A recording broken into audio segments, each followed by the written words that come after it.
Katie, what is a child care desert and where are they found?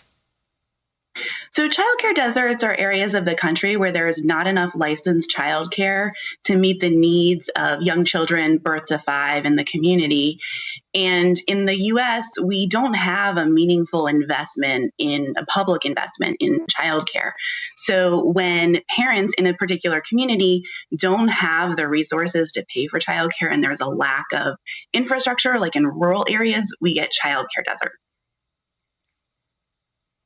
Well, that's children 0 to 5. But now that we're living with corona and there's no schools open, there's no camps in many states, how has this worsened the situation? Because kids in first grade, second grade, fifth grade, they can't be left alone and parents are getting sent back to work.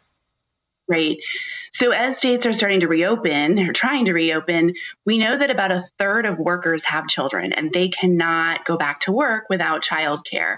We have seen childcare providers in this country really just stretched to the brink of collapse. Most are either closed in keeping with public health guidance, or they've remained open, but they are operating with fewer children, and that means less revenue. So they, have been able to kind of stay open, but now with more families going back to work, more families need childcare, but the childcare industry has not received the bailout that other industries like airlines received to keep their doors open. So there's more pressure on childcare, more need for it, but fewer resources going into it so that childcare providers can afford to stay open. And this is an industry that supports the rest of the economy. So without a big public investment in childcare, like we've seen with other industries, down the road in the next couple months, as rent comes due, as mortgage comes due, and providers just are still trying to maintain social distancing, sanitation, healthcare supplies more expenses that they didn't have before, we're really headed on a path that could lead to, like you said, half of childcare providers closing their doors when there's more and more demand for it.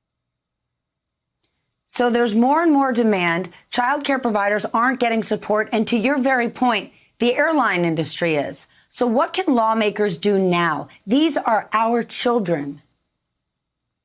Right. So the thing that lawmakers can do is pass some of the bills that are already sitting in Congress. There is a $50 billion stabilization fund. It's called the Child Care is Essential Act, and it's been introduced in the House and the Senate. It's $50 billion.